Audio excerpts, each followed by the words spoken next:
नमस्कार, मैं हूं अपराजिता सिंह। पीओ पटना में आपका स्वागत है। आज है 5 जुलाई, दिन शनिवार। आइए खबरों की ओर बढ़ने से पहले डालते एक नजर आज की सुर्खियों पर। 11 जुलाई से शुरू होगा भोलेनाथ का प्रिय सावन। 4 सोमवारी में बरसेगी शिव कृपा। आधी रात को एसपी के अचानक निरीक्षण से पुलिसकर्मियों में मची हड़कंप। पटना हाईकोर्ट को मिलेंगे 2 नए जज। पटना मेट्रो से जुड़ी बड़ी खबर। मलाई पकड़ी स्टेशन का भवन तैयार। बापू टावर में नई सुविधाओं का उद्घाटन। सीएम नीतीश ने किया निरीक्षण। चलिए बढ़ते 21 बड़ी खबरों की ओर विस्तार से। जुलाई में इस तारीख से आरंभ होगा भगवान शिव का प्रिय मास सावन। सावन मास 11 जुलाई 2025 से शुरू होकर 9 अगस्त को खत्म होगा। इस माह में भगवान शिव और माता पार्वती की पूजा का विशेष महत्व है। इस सावन में कुल 4 सोमवार होंगे, 14, 21, 28 जुलाई और 4 अगस्त। भक्त इन दिनों जलाभिषेक और रुद्राभिषेक करेंगे, जिससे शिव जी प्रसन्न होते हैं। सावन में गंगा जल, बेलपत्र और धतूरा चढ़ाना शुभ माना जाता है। पौराणिक कथा के अनुसार सावन में समुद्र मंथन के बाद निकले विष को शिव जी ने अपने कंठ में समाहित कर सृष्टि की रक्षा की थी, इसलिए जलाभिषेक से विशेष फल मिलता है। सावन मास के दौरान शिव पंचमंत्र और शिव चालीसा का पाठ भी किया जाता है। इस प्रकार सावन मास शिव भक्तों के लिए आध्यात्मिक उन्नति और आराधना का सर्वोत्तम समय होता है। पटना हाईकोर्ट को मिलेंगे 2 नए जज। सुप्रीम कोर्ट कॉलेजियम ने 1 जुलाई 2025 को हुई बैठक में पटना हाईकोर्ट के लिए 2 नए जजों की नियुक्ति की सिफारिश की। अधिवक्ता अजीत कुमार और प्रवीण कुमार को हाईकोर्ट के जज बनाए जाने की अनुशंसा की गई। इस नियुक्ति से पटना हाईकोर्ट में न्यायिक कार्यभार कुछ हद तक कम होने की उम्मीद है। हाल के वर्षों में जजों की कमी को लेकर चिंता जताई जाती रही है। अब केंद्र सरकार की मंजूरी के बाद दोनों अधिवक्ता जज पद की शपथ ग्रहण करेंगे। पटना मेट्रो से जुड़ी बड़ी खबर। मलाई पकड़ी स्टेशन का भवन तैयार। पटना मेट्रो परियोजना के तहत मलाई पकड़ी स्टेशन का भवन तैयार हो गया है, जहां से 15 अगस्त से मेट्रो परिचालन शुरू होगा। यह 2 मंजिला स्टेशन है, जिसमें 4 प्रवेश द्वार, 4 लिफ्ट, 4 एस्केलेटर, सीढ़ियां और रैंप जैसी आधुनिक सुविधाएं होगी। टिकट काउंटर प्रथम तल पर और प्लेटफॉर्म दूसरे तल पर होगा। स्टेशन पर वाहन पार्किंग और दुकानों के लिए स्थान भी बनाया गया है। स्टेशन से मलाई पकड़ी क्षेत्र के लगभग 1 लाख लोगों को लाभ मिलेगा। प्रारंभिक चरण में खेमनीचक स्टेशन पर मेट्रो नहीं रुके। बापू टावर में नई सुविधाओं का हुआ उद्घाटन। बीते दिन पटना के गर्दनीबाग स्थित बापू टावर में मुख्यमंत्री नीतीश कुमार ने नवनिर्मित प्रशासनिक कार्यालय और अन्य सुविधाओं का उद्घाटन किया।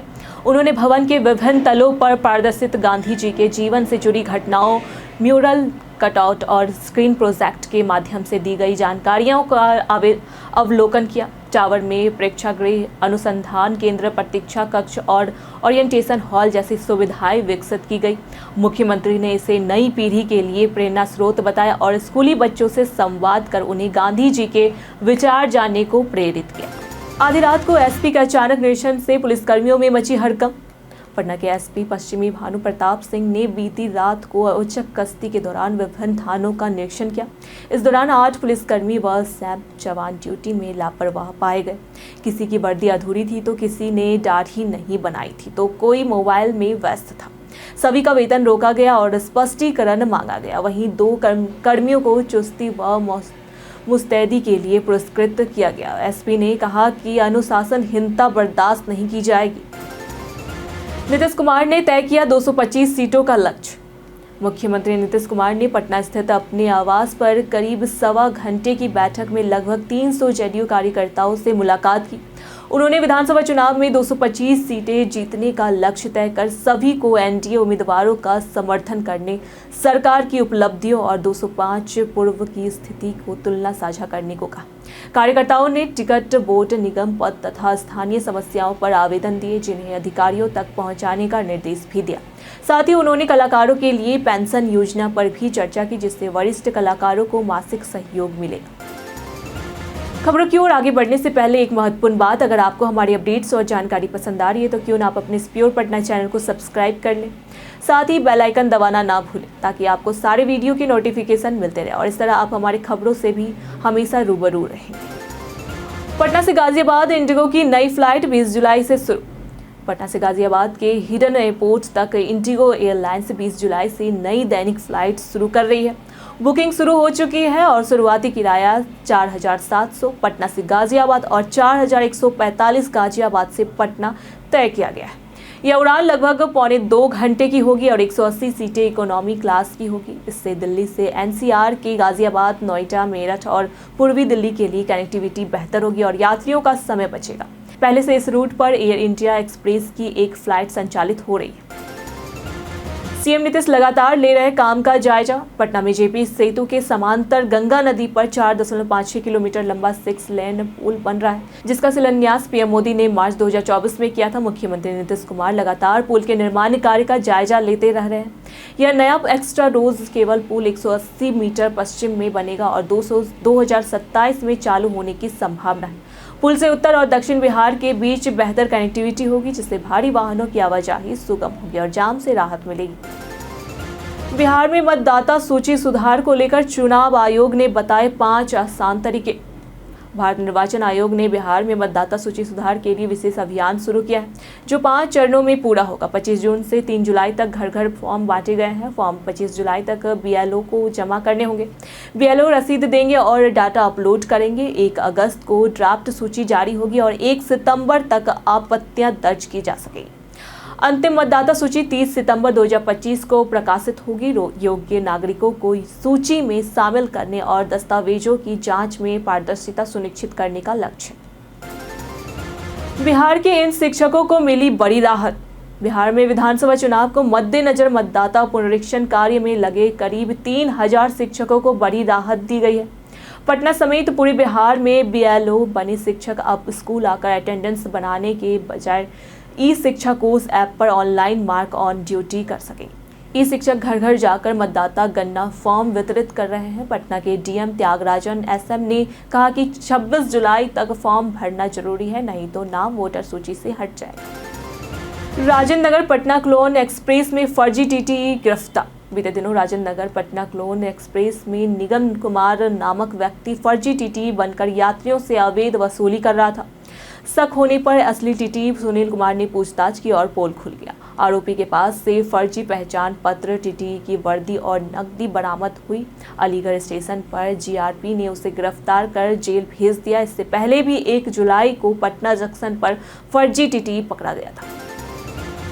मुख्यमंत्री ने गंगा के बढ़ते जलस्तर का जायजा लिया। बीते दिन मुख्यमंत्री नीतीश कुमार ने पटना में गंगा नदी के बढ़ते जलस्तर का जायजा लिया और अधिकारियों को अलर्ट रहने का निर्देश दिया। वे अटल पथ होते हुए जेपी गंगा पथ और गायघाट तक पहुंचे। दीघा, कृष्णा और गांधी घाट पर रुककर हालात देखे। उन्होंने दीघा से सोनपुर 6 लेन पुल के निर्माण कार्य की प्रगति की समीक्षा की और तय समय में पूरा करने को कहा।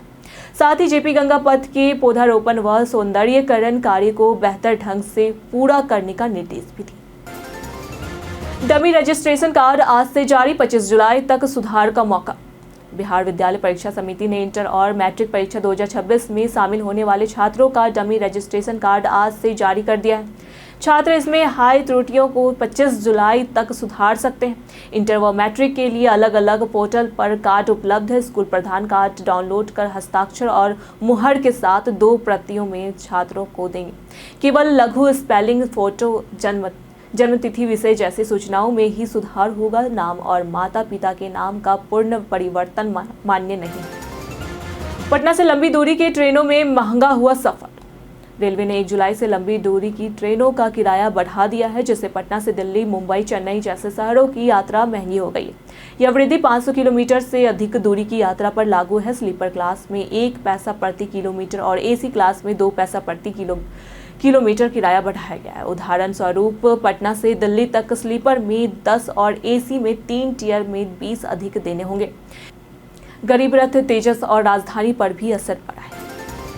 पटना में येलो अलर्ट, 8 जुलाई के बाद तापमान बढ़ने की संभावना। पटना में मानसून सक्रिय है और मौसम विभाग ने येलो अलर्ट जारी किया है। अगले 5 दिनों तक यहां अधिकतम तापमान 30 से 32 डिग्री सेल्सियस और न्यूनतम तापमान 24 से 26 डिग्री के बीच रहेगा। आंशिक बादल छाए रहेंगे और हल्की बारिश या बूंदाबूंदी की संभावना है। 8 जुलाई के बाद गर्मी में बढ़ोतरी हो सकती है।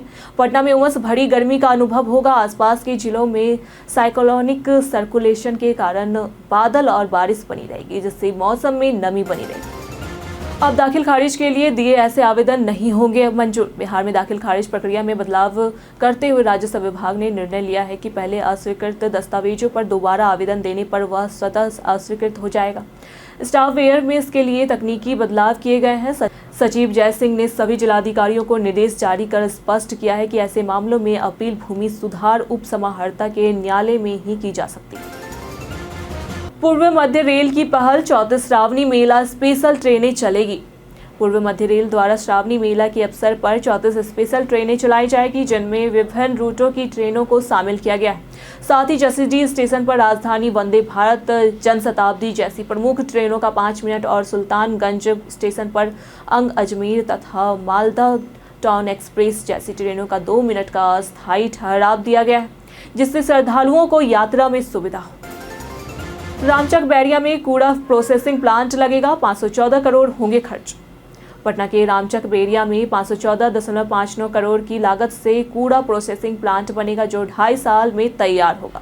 इसमें 30% राशि केंद्र सरकार देगी। शेष निवेश पीपीपी मोड से होगा। 11 नगर निकायों से 1600 टन कचरा एकत्र कर 15 मेगावाट बिजली, बायोगैस व खाद बनाई जाएगी।